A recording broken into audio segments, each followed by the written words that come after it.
RTP.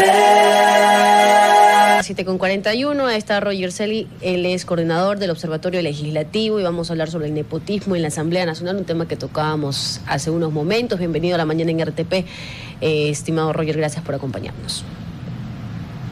Muy buenos días, Astrid. Como siempre, un gusto estar en RTP y un saludo también para su audiencia. Conversábamos sobre esta decisión de evaluar justamente y presentar reformas que hace observaciones el presidente de la Asamblea Nacional, Nils Olsen, sobre la solicitud que le hace al alcalde de prohibir la contratación de familiares. Pero además pide la renuncia de 40 funcionarios que estarían en la parte administrativa y tal vez también de asistencia de los legisladores.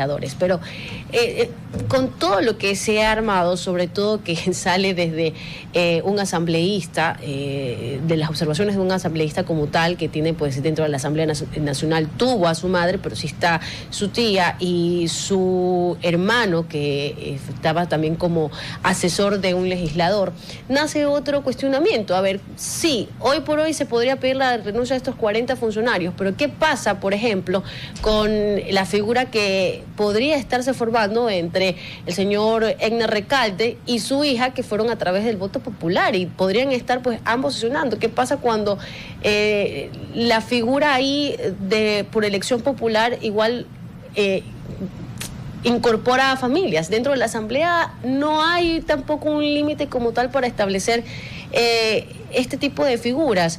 ¿Cómo usted analiza todo lo que se ha configurado en estos momentos al interior del Parlamento con estos cuestionamientos de la contratación de familiares de asambleístas y más? Bueno, la decisión del presidente de la Asamblea Nacional yo creo que aún está incompleta. Ojalá de manera proactiva, de manera progresiva se vaya completando esta decisión de lo que ha dicho el presidente, es transformar y dejar atrás esas viejas prácticas políticas. ¿Cuál es la decisión que ha tomado el presidente de la Asamblea? Pues tiene dos elementos. La primera es desvincular a más de 40 funcionarios que tienen relaciones con legisladores. No aclara si es que también va a desvincular a funcionarios que tienen relaciones entre sí, pero no necesariamente relaciones familiares con legisladores, lo cual es bastante peligroso. Pero le falta una medida adicional. Luego nos dice que va a corregir la norma, lo cual podría ser positivo, teniendo en cuenta que la norma ya existía en 2014 y que fue reformada en 2020. Me refiero a la norma que prohibía que familiares de legisladores sean contratados como asesores en la Asamblea Nacional. La norma se cambió en 2020, pues, y ahora ha resultado en estas consecuencias. Pero insisto, le falta una medida importantísima. Sucede que actualmente la Asamblea Nacional en número tiene más personal de asesoría política del legislador o del partido que personal de carrera, este personal o staff parlamentario que está permanentemente en la Asamblea Nacional, el cual, según recomendaciones de la Unión Interparlamentaria, debería ser en mayor número que el personal de libre nombramiento y remoción. Son más de 1.200 contratos y menos de 100 personas que están formando parte de la carrera legislativa. A mí lo que me preocupa, y con esto cierro esta parte, Astrid, y que a quienes nos escuchan, es que ya han pasado 4 años y la disposición contenida en la Ley Orgánica de la Función Legislativa al respecto de aprobar el reglamento de plan de carrera legislativa aún no se cumple. Ojo, no es una petición de los funcionarios, no es una sugerencia nuestra o de un organismo supranacional, es una disposición específica de la Ley Orgánica de la Función Legislativa que no está siendo cumplida después de 4 años. Y a mí me sorprende que dentro de las medidas que está tomando el presidente de la Asamblea Nacional ni siquiera se haga mención a este reglamento y a esta disposición legal. Sí, justamente esa disposición legal se debió activar el momento que el presidente Nils Olsen asumió la Asamblea. El problema del nepotismo no es actual, ha sido toda la vida en la Asamblea, ¿no? Donde madres, hermanos y todo tipo de familiar siempre han estado dentro de los currules con sus asambleístas. Pero a mí me preocupa más que todo el detalle de las opiniones de la legisladora Diana Jácome. justificando la acción de su asambleísta. Yo creo que eso es una oportunidad para dar a conocer que realmente no tienen el control que deberían tener, y que si realmente un asambleísta comete un error, que debe ser penalizado en sí, no por los dibujos, sino por ese nepotismo dentro de su legislador. Ahí hay que ser claros y diferenciar y ponderar la actuación legislativa en función de una posible sanción o corrección de la conducta parlamentaria. No es lo mismo, por supuesto, el hacer un dibujo en una sesión, lo cual nos podría parecer bien o mal, dependiendo de desde dónde lo miremos, y no es lo mismo el gestionar un cargo público, porque presuntamente en toda esta trama de relaciones familiares dentro de la Asamblea Nacional se ha cometido una vulneración a la Ley Orgánica de la Función Legislativa a la hora de gestionar un cargo público, porque finalmente, ¿quién está detrás de la contratación de familiares en la Asamblea Nacional? Debe haber alguien que esté gestionando los cargos públicos. Y si es que el presidente de la Asamblea Nacional nos dice, son más de 40 funcionarios que tienen este problema, nos llama la atención que no se haya iniciado un proceso de investigación al corruptor, entre comillas, o presunto corruptor en el Comité de Ética, el cual posiblemente sí gestiona un cargo público. ¿Cuál es la sanción para un legislador que haya incurrido en esta falta? Pues es la destitución. Entonces ahí notamos que posiblemente las medidas van hasta cierto punto, son unas medidas bastante suaves que buscan corregir a mediano plazo el problema, pero que se puede volver a presentar, porque finalmente no atacamos al problema de fondo, que es la persona o el legislador que está gestionando cargos públicos al interior de la Asamblea Nacional para beneficio de sus familiares, y no sabemos si es que estarán gestionando cargos públicos también para otras personas que hayan participado, por ejemplo, en la campaña electoral de los partidos.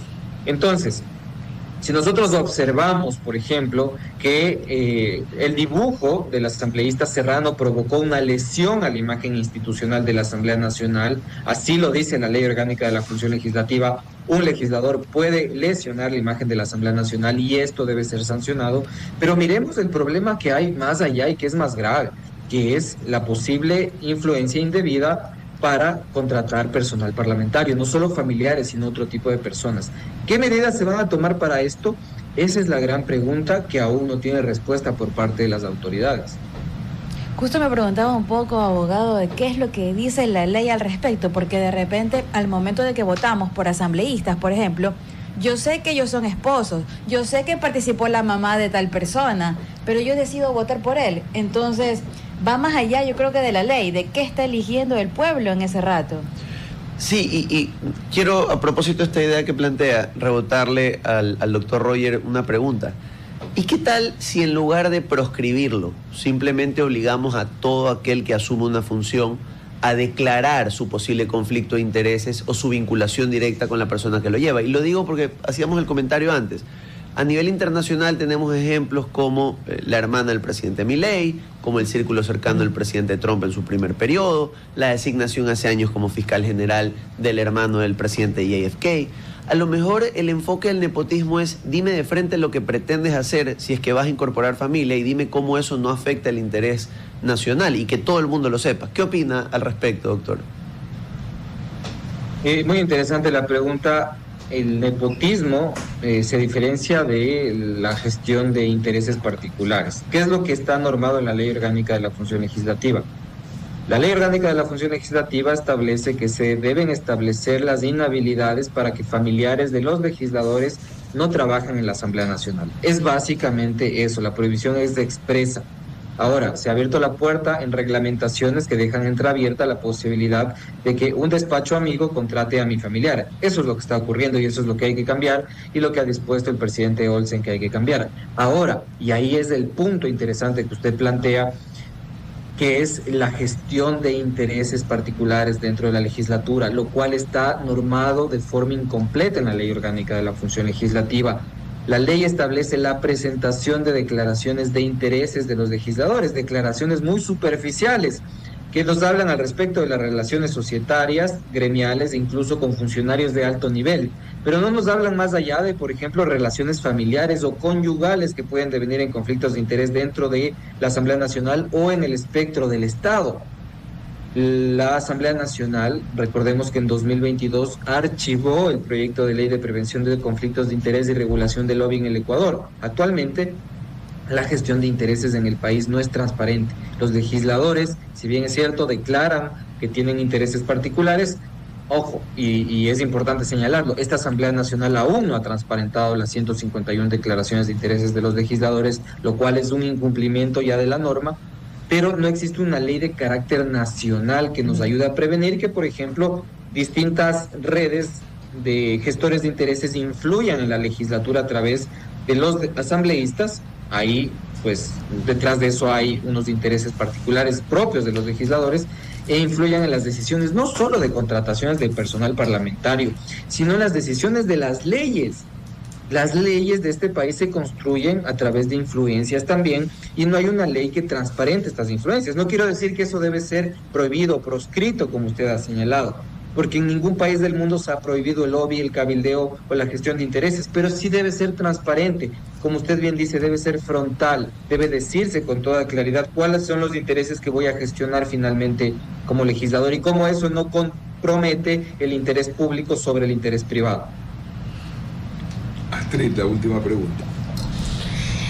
Abogado, y ya hemos hablado de lo que merece el análisis de lo que está ocurriendo en estos momentos, de las posibles reformas que podrían darse, de cómo mejor gestionar, y me parece la verdad una gran idea y propuesta, la señalada o la obtenida aquí dentro de este panel, que sale también de la propuesta del doctor Casanelo, en el cual hacer esta declaratoria, ¿no?, de conflictos de intereses, para ser un poco más directos y conocer pues a qué se tiene, pero algo que usted deseaba y se me quedó bastante en la cabeza, y tal vez trate de buscar si existe algo similar en el país, es el tema de que todavía existen ciertos vacíos para establecer si el conflicto de intereses únicamente pues es para el presidente de la Asamblea Nacional o aplica para todos los funcionarios como tal dentro del Parlamento. Y aquí le consulto, ¿la normativa queda vacía en este punto de igual manera? La ley establece que los conflictos de interés pueden presentarse por parte de los legisladores, los 151 legisladores o sus suplentes cuando se principalicen.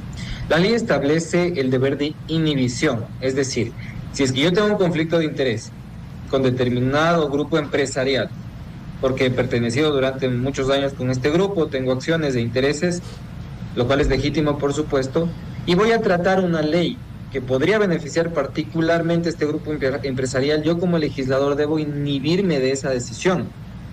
Eso dice el 142 de la Ley Orgánica de la Función Legislativa. Debo inhibirme. ¿Cómo me inhibo? Absteniéndome en la votación, en la comisión, en el pleno de la Asamblea Nacional o enviando a mi suplente. ¿Quién regula eso? ¿Quién controla que las leyes que se han aprobado en este país no tengan vicios en función de conflictos de intereses que se hayan presentado en los legisladores? Nosotros hicimos un estudio profundo al respecto de los conflictos de intereses que pueden tener los legisladores y son muchísimos. Muchos tienen relaciones gremiales, societarias, con funcionarios de alto nivel, pero no hay quien controle, desafortunadamente. No hay un mecanismo que pueda vigilar, observar, sancionar e incluso prevenir que conflictos de intereses se estén dando dentro de la Asamblea Nacional.